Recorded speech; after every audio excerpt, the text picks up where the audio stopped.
There was a day that I became wealthy. I'll tell you the day, I know that day I was rich.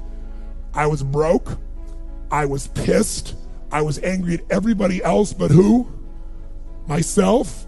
But really underneath it, I was mad at myself. I just couldn't beat myself up anymore, so I was pissed. And I had a friend that I loaned money to when I had barely enough, and I knew he needed it. And I gave him $1,200, and I'm here not able to eat. I'm down to like $25, $26. And I'm saying to him, calling him, and he's not returning my call. And I just need some money, and he's ignoring me. I didn't ignore him then, so I'm pissed. I'm frustrated. In the midst of all this, I'm also pragmatic. I got 25 and change, call it $26. What the hell am I gonna do? I don't have any plans for economics. I got overhead that's crazy. I'm living in this little tiny apartment, 400 square feet in Venice, California. So I thought, okay, when I was totally broke early on, when I was 17, I used to save my money up and go to the smorgasbord and load up for Christmas, load up for the week. So I said, I was in Venice. I'm gonna go over to Marina del Rey, where all the yachts are, and there's a place there called El Torito, and I'm gonna go, they have an all-you-can-eat smorgasbord. I'm gonna load up for the winter. I'm gonna get there. So I didn't drive there, because I wasn't gonna spend the gas to get there, plus I needed to walk, so I walked there. And I go in, I'm not dressed really great, but it's Marina del Rey, it's okay. And I got a place right by the window, and I can see these yachts going by, and I'm dreaming of what life could be like. And I'm starting to let go of my anger, and I'm starting to focus on what I want instead of what I don't want. How many followers say I? And that shifted me just a bit. And now I'm eating, which shifted me a lot. And I got this giant plate stacked up, and I don't know what the amount was. It was like, whatever it was, $6.95, $7.95, right? So I'm gonna do this. I could probably do this 3 or 4 times, right? Somewhere in that range. As I'm finishing my meal, this little boy comes in, dressed in a little suit. And I honestly don't know how old he'd be, probably in the 3rd grade, so maybe 8 years old, 9 years old, something like that. And he was so adorable, and he opened the door for his mother, and his mother was an attractive lady, and he came over and he pulled out the seat for her, and she sat down. And she was a pretty lady, but as pretty as she was, I was totally obsessed by this boy. He had presence at 7 or 8 years old. And it moved me. I don't know why, it moved me. And I thought, this kid is like pure. I want him to always be this way. He's such a good kid, he's a giver.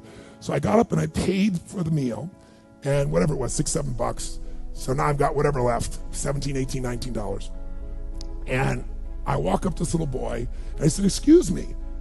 And I said, I just want to acknowledge you for being such an extraordinary gentleman. I said, I saw the way you treated your lady, how you opened the door, how you pulled the chair out. I said, that's class. I said, my name's Tony, what's yours? And I don't honestly remember his name, Charlie or something. And he looked up at me and I said, Charlie? I said, that's amazing, taking your date out for a lunch like this. He goes, well, actually, she's my mom. And I said, that's even more cool. And he said, oh, but I'm not taking her lunch because I think he said he was 8. I said, oh, yes, you are. I had no plan for this. I just reached in my pocket. I took all the money I had left, $17, $18, $19, and I put it on the table. I said, you're taking her to lunch. He looked up at me and he goes, I can't take that. I said, sure you can. He said, why? Because I'm bigger than you are. And he smiled real big, and I didn't even look at his mom. I just turned and walked away. And I didn't walk out of that door. I flew home. I should have been freaking out.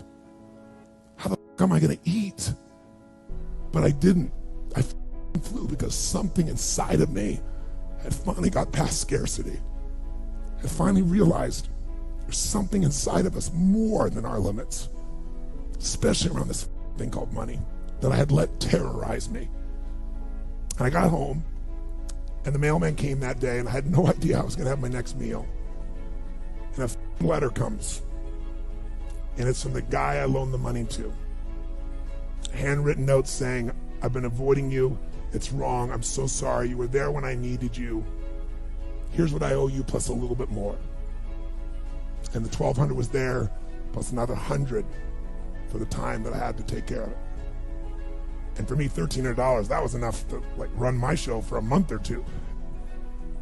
And I cried. And then I decided, what does this mean? And I thought, this means that whenever you give, it's always going to come back, so you don't have to ever think about that it again. Just give. And the rewards will be greater than you can ever imagine. I don't know if that's coincidence, but I decided to believe that day was the blessing when I became rich. And I can tell you honestly, I've had tough days in my life, economically, emotionally, like all of us.